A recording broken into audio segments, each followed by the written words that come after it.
What's up, guys? It's Crash, and I want to talk about the Battlefield launch today. The main thing with this video is if you were busy and didn't get to see it, I want to give you the main takeaways that you need to know from the multiplayer reveal. Then we're going to react to it a little bit towards the end and look at some gameplay. Courtesy Big Fry, he went ahead and allowed me to use some of his gameplay from the capture event that he was at. So please, he'll have some other in-depth videos. Check out his channel. Title will be in the description. Check out his videos. He's going to be able to do more in-depth. He's had more information and more time with the game than me. I just want to get you guys some of the need-to-know information with Battlefield in the multiplayer reveal. But right off the top, because I'm just gonna nip this in the bud right now, I'm sounding excited because it's really hard to not say that Battlefield's back. It really might be back. And one of the things that people would say to that is don't pre-order, remember it happened in 2042. In a massive, in my opinion, show of good faith from DICE and even EA, you guys are going to be able to play the open beta next week without pre-ordering the game. You will get 2 free weekends with the game before you want to decide to purchase it. I think that really means that they're pretty confident in the game because you'll be able to play it. If you want to play it 2 days early, you can do that. If you were signed up from Battlefield Labs ahead of time, we'll go over this a little bit more. Or if you watched an hour of the reveal today and linked your Twitch account, you'll be able to play it on Thursday. Other than that, man, there's going to be 2 weekends of free gameplay before you decide whether or not to buy it. You don't have to spend a penny. So we're going to get into that. But as far as quelling the hype and the excitement, I just wanted to say that off the top. So that's kind of there's not a lot of holes you can poke in this game right now and how it looks.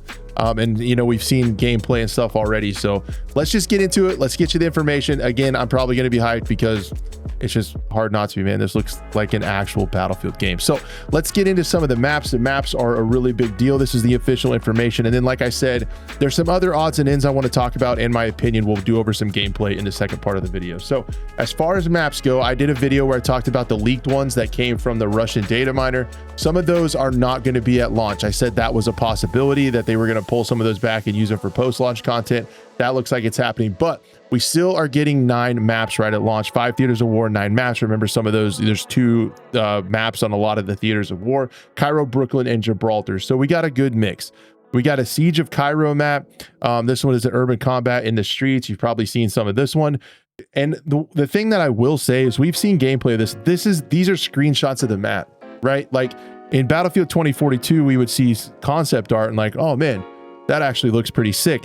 And then you get in the map and it was like open, sterile, unfinished. These maps are finished. Like they look like war-torn areas, and this is like a legit shot of the map. Same with the Iberian Offensive. This one has winding streets, but there's also going to be some armored tanks and stuff like that. So this looks like a combination map, some urban areas and some areas for vehicles to maneuver. A lot of them are that way. Liberation Peak, this is the gameplay that you're going to be seeing in the second half of the video. Tajikistan's glorious mountainside. So there's a lot of jets, there's a lot of vehicles. It's kind of a big crescent shaped tunnel type thing. They got just straight up head-to-head combat in that one. You got Empire State, infantry only map featuring explosive engagement spanning alleys, rooftops, and iconic streets of Brooklyn. If you're an infantry player, you need to be excited about this map. It looks really cool. I love the colors and the extra bits to it, but this is like not concept art. This is like an in-engine screenshot of the map. Operation Firestorm, the classic Battlefield 3 map returns. Many of you have played that, but you guys can see it's a mixture of buildings. There's going to be vehicles running around on the outsides and the outskirts. Saints Quarter, this is one that we've seen from the trailers and some of the Battlefield Labs gameplay in Gibraltar's Old Town. This one looks like another infantry only one as well. You have Sobek City. So this one looks like a combination map, vehicles and fighting over the buildings and stuff like that. There's going to be choppers and all that in this one, it says. And then Merak Valley, this one, man, this looks like, I just love seeing like the trenches, the grittiness. It brings back like, you know, the apocalypse vibes from Battlefield 1, like the Passchendaele maps and all that stuff. Like just it's just crappy because it's war, you know what I mean? And that's what these maps actually look like, which is pretty cool. Merak Valley, it's says it's the largest map at launch, and it's going to be a bunch of vehicles. And then Manhattan Bridge, engage in close quarters gunplay on the streets, take to the skies in a chopper. So this is going to be the Brooklyn map that's not infantry only, that will have vehicles. So again, the colors and stuff look awesome. This really looks like the French map from Battlefield 5 that the name is escaping me right now, which is wild because I just played it yesterday. Then let's go over and talk about some of the game modes. The classics are here, guys. You guys expect this stuff. In multiplayer, you're going to see Conquest, Breakthrough, Rush. There's going to be King of the Hill, Domination, and Payload. It sounds like some smaller ones. Fight on iconic locations all over the world. They did talk about Squad Elimination too. I'm not sure what that one is. Then they played a very small snippet of the campaign. This one is probably, if you were going to poke holes in any of this, I'm a little bit worried about the campaign. You guys know because Marcus Leto and Ridgeline Studios was originally working on it, and that got closed. So we'll see how the campaign goes. And then Portal. This is where I will say the new Portal updates are insane. There is actually places where you can do NPC scripting. You can do different things, and it says they'll be looking for experiences to become official modes. You can actually create environments. There was a map creator. You can change the maps. Basically, user-generated content is going to be at an all-time high with this. Yeah, I think there's going to be some updates where it's going to be easier to share stuff. You guys remember in Portal 1, at least I did, I found some cool modes that I liked in 2042, like original Portal. And then every update, it would break them. And if the people didn't go back and refix them with every update, then they didn't work anymore. So hopefully some of those kinks are worked out to where Portal is more usable. And it's crazy how much they did there. Then you guys have the normal classes are going to be back again. I think it's still up in the air whether weapons are going to be class locked or not. You have the traditional assault guys. They actually had a bunch of different gadgets, but one of them that I think is going to be a little bit weird, but beyond the extra mobility, is that they're going to be able to throw on an extra primary weapon. That might be kind of weird to have like an AR in the streets, and then when you go in a building, pull out a primary shotgun or something like that. But the engineers have all the stuff to take down vehicles. I hate vehicle players. I'm sorry if that's you. Okay, you're a bad person. It's not on me. I'm just kidding, kind of. But with the engineer, that's probably what I'll be playing quite a bit. I do like to blow up vehicles. So you got the repair kit, all the equipment to do so, and you can be a menace to enemy vehicles. The recon stuff, they do have C4 on that, which is nice. If a tank comes by you, there's going to be drones on there, drones on C4, I hope. So you can take down buildings to control a laser designated to guide your allies' missiles. So you'd be really good to help the engineers out, like older games. Then you have support. You know what this means. You can lay down deployable cover, intercept enemies, grenades, and missiles, and are the masters of the LMG. So you can throw down supply crates. One of the things I was seeing constantly in the gameplay, what's really big with the gameplay, is being able to drag and revive your teammates in real time. So you can drag your teammates out of the middle of the street, and you can also revive them at the same time. You get them to the end of the street, they're back up and running. So the teammate dragging thing was used all over the gameplay, and you guys will probably see that in the gameplay a little bit on. But yeah, these are the features. If you want to go over to the website and check out some of this stuff yourself, you can see it. Some of the other things that were crazy were the destruction is crazy. So the destruction is, I think, I haven't played it yet where I can talk about it, but I feel like the destruction is on par with the Bad Company ones. Like everything can blow up and get leveled. So we'll see if that's what everybody really wanted, or if it'll be too crazy. But I think it's awesome just seeing it on the surface. Some of the things that I wanted to talk about that were in the frequently asked questions, that were questions that I had that were answered over on the website. It is going to launch October 10th. Let's hope that doesn't get pushed back. We'll see how it feels after the beta. But on the surface, it's supposed to launch October 10th. Now, DLC, that's one of the biggest points in my opinion, that we don't know what's going to happen, right? Like the game can launch with 9 maps, but if we have like 2 maps in a year, it's not going to be that great. And it's going to start, any game will start to feel stale at that point. We'll see how evergreen the content is with Portal. That's the other thing that could save it as well and add a lot of replayability. Now, you have DLC as a big question mark. What they will say about it here is Battlefield 6 will receive content maps and updates on a consistent seasonal basis. All gameplay impacting content, weapons, gadgets, maps will be free or earnable for players and will not require them to spend money. So guns and stuff will be earnable. Maybe they'll be able to fast track it with some money. I don't know. They do have to charge money at some point. It is EA and that's going to happen, but that sounds good on the surface. The big wild card here is how many maps, how many guns, how soon are the seasons? That's going to be a big question. If they can keep up a good cadence, I think we'll be good. One of the biggest things I have had zero hope that a server browser is going to be in the main mode. I think that's unfortunately a thing of the past, but Battlefield 6 will provide ways for players to browse and create servers through the portal. These options will also be easily findable on the main menu of the game. To me, that means that the server browser is going to be in Portal. That's what I think. I don't think it's going to be in the main game. And then anti-cheat. This is a big thing that hasn't really been talked about too much that I was worried about. If the game is popular, it's a little bit easier where you have a full price game, honestly, because people can't just go and make another account if it's a free-to-play game. We'll see how that affects if the battle royale is free. That might be a whole nother issue. But Javelin Anti-Cheat is EA's evolving approach to ensuring our players enjoy a fair gaming experience. Javelin has been built from the ground up by a team of veteran engineers and analysts focused on studying cheating problems for each specific game under EA's umbrella and designing unique features to solve those issues. Javelin is already part of other Battlefield titles, including Battlefield Labs, and will be integrated into Battlefield 6. So that's what it's going to have.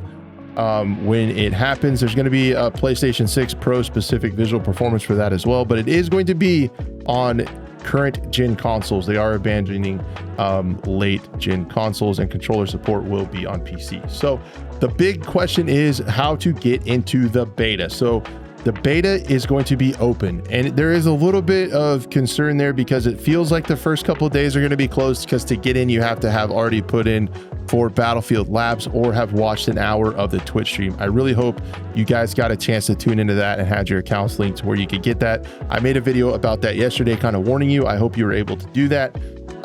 So early access for people who watched the stream or who were already enrolled in Battlefield Labs prior to today will be August 7th and 8th. That is a week from the time of recording this video. So next week, we're going to be playing this game, boys. Then weekend 1, 9th through 10th, everybody's in. And then the next week after that, the 14th through the 17th, everybody's in again. Again, we're a couple months from launch. I don't think they're going to have time to make groundbreaking changes, but let's hope what we're talking about when we're hitting a weekend and then another weekend, we have time to shore up those launchers, because it would be really, really cool for once in our lives to have a Battlefield that runs at launch and we can all play it and it's not crashing constantly. So that would be really cool. Hopefully that's the kind of the bow that they're tying on it, because if you look at the gameplay from today, the one that was in Labs was definitely a stripped down version. There's a lot more stuff in the new one. It looks like Battlefield, guys. You can see where the open beta is on. You can do it on the platform of your choice if you get a code that way. If you were signed up for the Battlefield Labs before July 31st, you just log in with your EA account and that you registered with, and it should be on your launcher. It opens at 8 a.m. UTC or 1 a.m. Pacific time and closes the same time on August 11th. That's going to be when it's going to open. And then another one is the PC specs. So can you run this game? Minimum specs are GTX 2060 or Radeon RX 5600 with a Core i5 or Ryzen 5, 16 gigs of RAM. They're recommending, so for 1440p 60 frames or 1080p over 80 frames, a 3060 Ti or Radeon RX 6700 XT, I'm sorry guys, with 8 gigabytes of memory. The minimum specs are 6 gigabytes of GPU memory, and then still only 16 gigabytes of RAM and dual channel, and gonna need 75 gigabytes of SSD at launch. So that is actually not that big if you think of Call of Duty that takes a half a terabyte. So that's pretty cool. We'll also get a prompt to enable secure boot. If you haven't already, it's required to play the open beta. So that is an issue that caught a couple people off guard. If you guys want to get into the beta and jump in right away, check it out in your BIOS settings that you do have secure boot.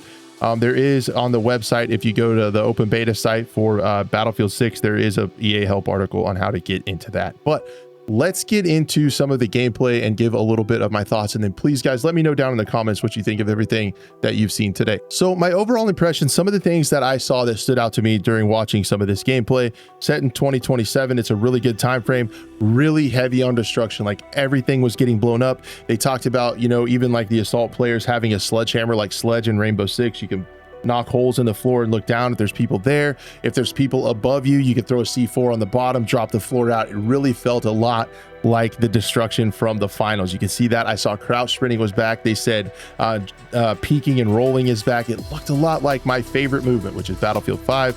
The assault slide looked like Battlefield 5, where the slide was like not crazy. It was like started out kind of fast and then pretty slow, likely not spammable.